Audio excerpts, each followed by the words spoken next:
जो हमारा स्टाइपेंड है वो डिले होता रहता है। हर 2-2, 3-3 महीने बाद, 4 महीने बाद हमें पेंडिंग ही रहता है वो। और पहले भी ये इशू आ चुका था जिसके लिए हमने पहले भी स्ट्राइक करी थी। हमने टाइमली नोटिफिकेशन भी अपनी एसोसिएशन अपने इसको दिए थे कॉलेज को, और ब्लैक रिबन्स पहन के भी हमने अपना रोष प्रदर्शित किया था। बट ये इशू बार बार हमें मिलता रहता है, और सिर्फ इसी मेडिकल कॉलेज में है पूरे हिमाचल में। तो हम अभी स्ट्राइक पे हैं जब तक हमारा इशू रिज़ॉल्व नहीं होता है। ये समस्या करीबन करीबन 1 डेढ़ साल से बार बार आ रही है। अमाउंट डिपेंड करता है ईयर पे जिसमें जूनियर रेजिडेंट होता है। ये स्टार्ट होता है 45,000 से, और हर साल इसमें इंक्रीमेंट होता है। लेकिन ये जो समस्या है वो सभी जूनियर रेजिडेंट्स के साथ है, first year, second year and third year. प्रशासन से यही अपील रहेगी कि इस मुद्दे को जल्दी से जल्दी रिज़ॉल्व करे, ताकि हमें और हमारे पेशेंट लोड में कोई उसमें वो प्रॉब्लम ना आए।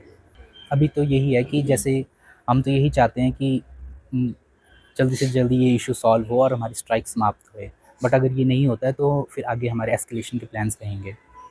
हर डिपार्टमेंट में कुछ जूनियर रेजिडेंट बाहर से भी होते हैं और कुछ स्टेट के भी होते हैं। लेकिन इसमें वही इशू है कि सभी को, चाहे स्टेट वाले ही क्यों ना है, उनको भी ये इशू फेस करना पड़ रहा है। हिमाचल गवर्नमेंट को ऑलरेडी हमारी जितनी भी डीएनबी की सीट्स हैं इस साल की वो कैंसिल करी गई हैं, और उसका जो मेन एक मुद्दा है वो स्टाइपेंड ही है। मतलब स्टाइपेंड नहीं मिल रहा, उसी वजह से हमारे जूनियर्स भी नहीं आ रहे हैं, जिसकी वजह से और काम का बोझ बढ़ रहा है। और पेशेंट की जो मतलब सर्विस है जो हमारे, वो भी मतलब थोड़ी हैम्पर हो जाती है। रिटर्न में भी दिया है इनको, बट हर बार इनकी सेम ही बात है कि हमारे पास फंड्स नहीं है। मतलब मुझे समझ नहीं आता कि बाकी जो मेडिकल कॉलेजेस हैं हिमाचल के, सबको फंड्स आ रहा है, चंबा हो, हमीरपुर हो, सारे सबको फंड्स आते हैं, बट हमारे कॉलेज में फंड्स की प्रॉब्लम रहती ही रहती है। हमने 2 दिन पहले अपने जो प्रिंसिपल सर हैं, जो अभी एक्टिंग प्रिंसिपल सर हैं, उनसे बात करी थी, तो उन्होंने हमें ये बताया था कि जो लेटर हमने ये भेजा है शिमला में इस फंड्स के रिगार्डिंग, उन्होंने बोला है कि आपने एडिशनल फंड मांगे हैं। तो मुझे ये समझ नहीं आता कि जो रेजिडेंट्स के फंड्स हैं उसमें ये एडिशनैलिटी टर्म क्यों आया। वो तो हमारा हक है, अगर हम यहाँ पे जॉब कर रहे हैं, अपनी रेजिडेंसी कर रहे हैं, तो हम कॉलेज का फंड नहीं ले रहे, हम अपना हक ले रहे हैं।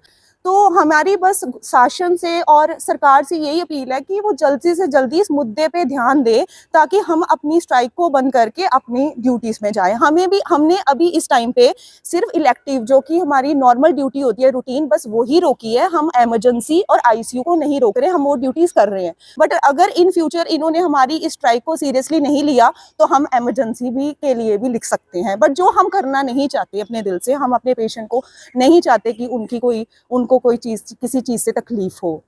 आज हम यहाँ, हमारा दूसरा दिन है स्ट्राइक का, जिसके बारे में हमने अपने प्रिंसिपल साहब को अवगत पहले भी करा चुके हैं कि हमारे जो इश्यूज़ है वो कभी भी सॉर्ट आउट नहीं हो रहे, टाइम पे नहीं हो रहे। तो मजबूरन हम रेजिडेंट्स को अपने हक के लिए लड़ने के लिए हमें स्ट्राइक का रास्ता लेना पड़ रहा है। इससे पहले हमने प्रशासन को ब्लैक बैजेस के माध्यम से भी हमने इनको बताया था कि हम अपना विरोध प्रदर्शित करना चाहते हैं। फिर भी 1 हफ्ता हो गया, उसके वक्त भी हमारा कोई इस चीज़ का समाधान नहीं हुआ, तो हमें मजबूरन स्ट्राइक का रास्ता हमें लेना पड़ा। और इस स्ट्राइक में ना हमारी इमरजेंसीज कोई अफेक्टेड हो रही है, सिर्फ हमारे रूटीन्स जो है, जो ओपीडीज़ है, रूटीन्स ओटीज़ है, वही हम वहाँ से हमने अपने आप सर्विसेज को विड्रॉल किया हुआ है।